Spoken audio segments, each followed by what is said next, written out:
너무 세액공제 때문에 이거 하지 마세요. 세무조사관이랑 이렇게 얘기를 해보면은 그냥 어디에나 그냥 이게 있으면 그냥 싹싹싹 뽑아먹기 너무 좋대요. 네, 안녕하세요. 네, 또 오늘은 반가운 손님 또 한 분 초대를 해드렸는데요. 주식회사 가온누리에 우리 마이사님 오셨는데 또 간단하게 소개 좀 한번 부탁드리겠습니다. 예, 안녕하세요. 반갑습니다. 예, 주식회사 가온누리에서 일하고 있는 마관욱이라고 하고요. 기업들 연구개발 관련된 자문을 해주고 있습니다. 오늘은 기업부설연구소에 대해서 좀 알아보고 싶어요. 예.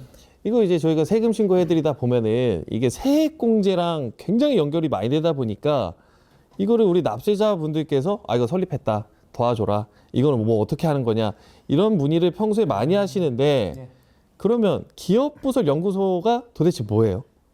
기업부설연구소는 말 그대로 연구소입니다. 일단 연구소는 말 그대로 연구를 목적으로 하기 때문에 명확하게 자기가 연구개발 분야가 있고 연구개발 조직이 있는 상태에서 정부의 관련된 지원을 받으면서 연구개발 활동을 더 원활하게 하고 싶다라고 할 때 설립하는 것이고 원래 연구개발 인정의 취지도 그런 취지에서 하는 겁니다. 세금 혜택도 그 중에 일부일 수는 있는데 이거 어떻게 설립 신고하고 어떻게 좀 인정받을 수 있는지 간단하게 좀 설명 부탁드릴게요. 일단 그 연구소는요, 하나는 기업부설연구소라는 것이 있고 하나는 연구개발 전담부서라는 게 있습니다.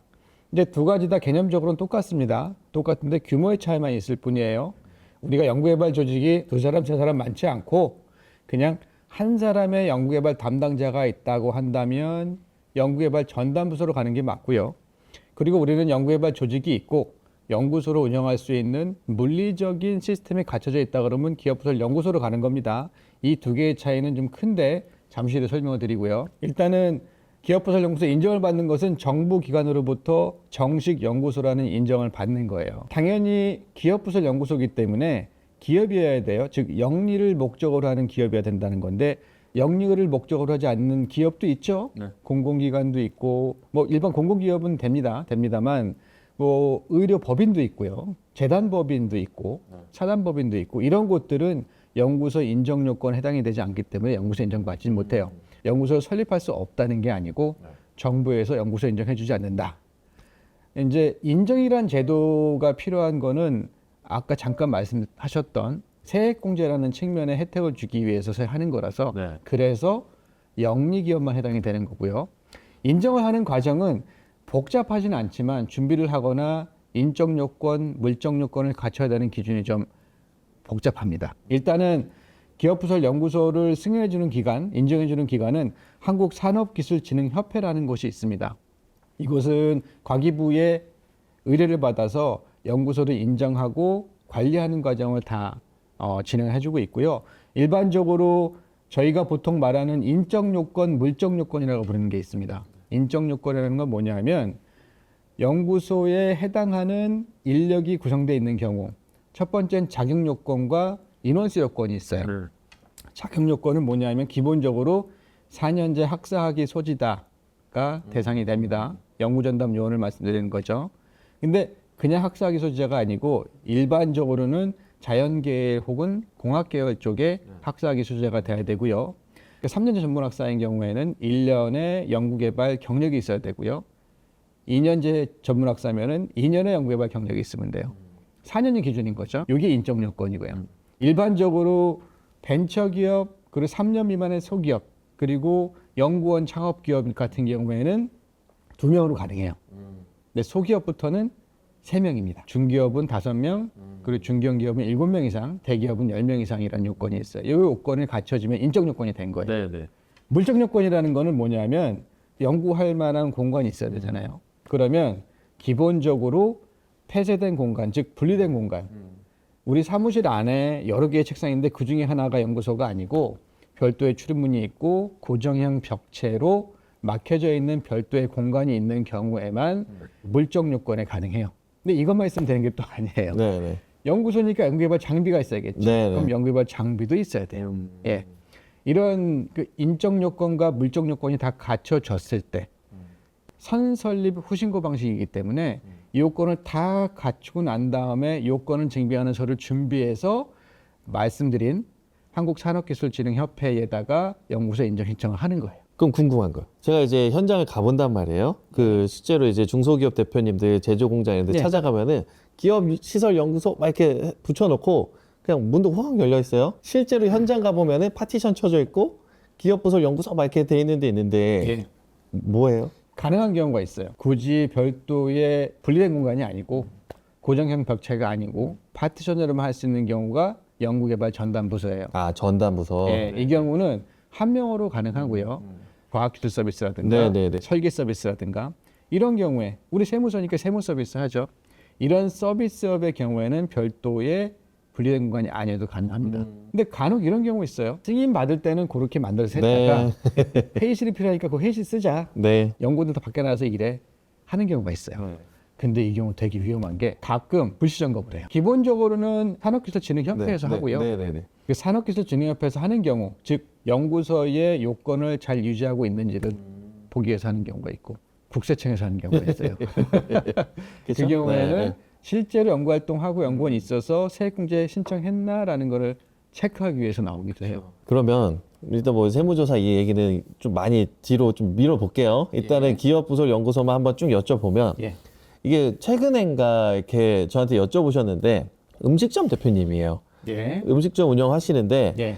본인도 이제 요리 연구를 하시잖아요. 새로운 메뉴를 개발하시니까 나도 연구소 설립할 수 있냐. 근데 저희는 잘 몰라서 답변을 명확하게는 못 드렸어요. 예. 업종 제한이 좀 있나요?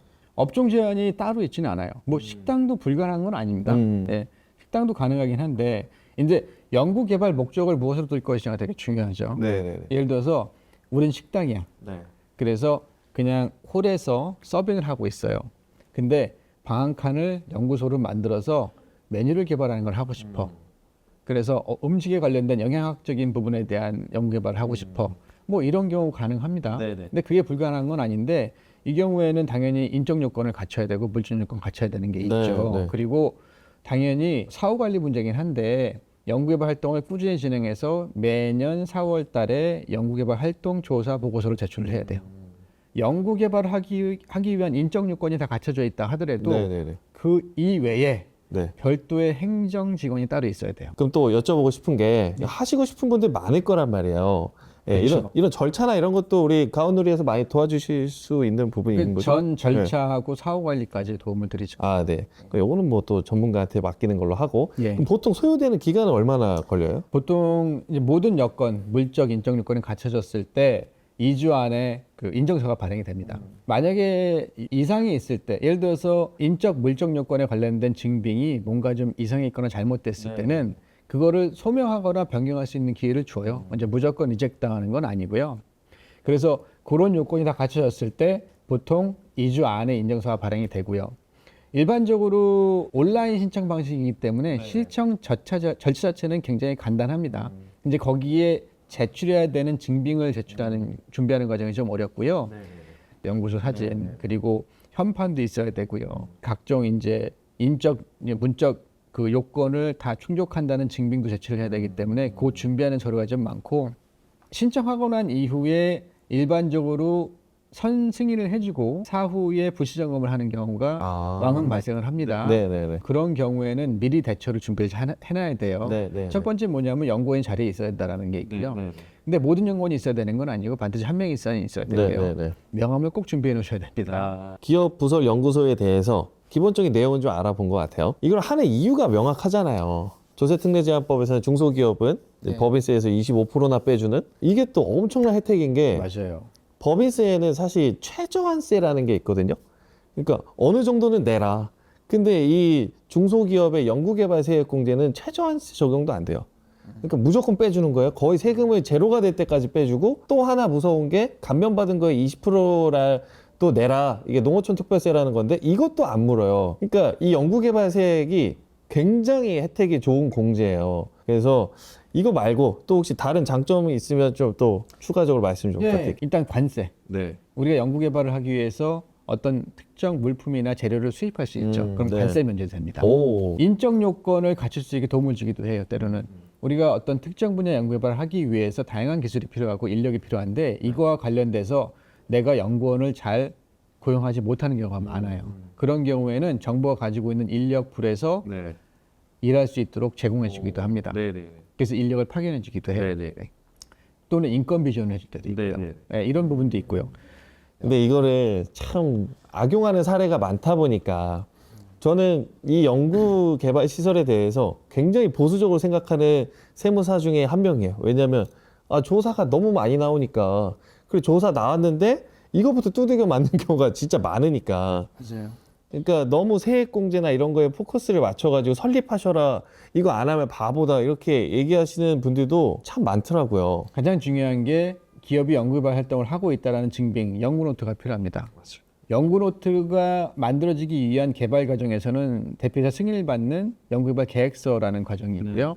연구개발이 끝나고 나면 끝난 결과를 보고하는 연구개발 보고서라는 게 있습니다. 네. 이게 다 있어야 돼요. 네. 내가 하고 있는 연구개발 활동이 정확히 무엇이다라는 거 인지하고 사내 관련자들이 그거를 공유를 해야 돼요. 내용을. 그리고 반드시 기장 대리해주는 세무사님한테는 그 내용을 명확하게 공유하고 이게 무엇을 위한 연구개발 내역이고 비용이다라는 거를 내부적으로 기록 정리를 해놔야 돼요. 네, 이게 저번에 조사 대행 해보는데 저희 세무조사관이랑 이렇게 얘기를 해보면은 연구개발 세액공제가 딱 들어가 있다.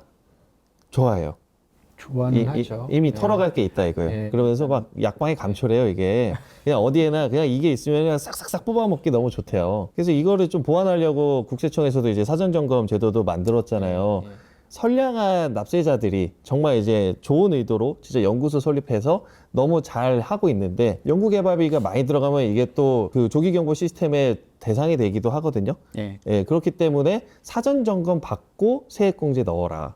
그러면은 이거에 대해서 조기경보 시스템에서 빼주겠다. 이런 제도도 있어요. 정당하게 넣으시는 분들은 점검 받고, 그리고 세액공제에 대해서 지금 이사님이 말씀해 주신 것처럼 다 구축을 해놓고, 지금 물적 시설 뭐 이렇게 원재료나 이런 거에 대해서도 말씀 주셨지만 이게 전담 인력분들 인건비도 많이 부인당하잖아요. 이게 저번에 봤더니 조사대행 나왔는데 전담 인력인데 왜 저기 현장에 그 관리자 명단에 그 사람 이름이 써 있냐.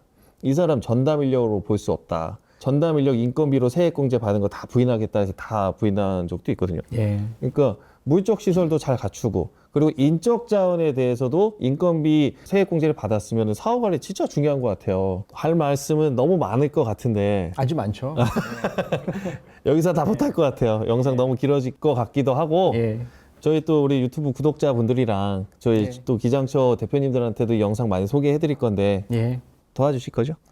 아이 뭐 잘 안 도와드렸나요?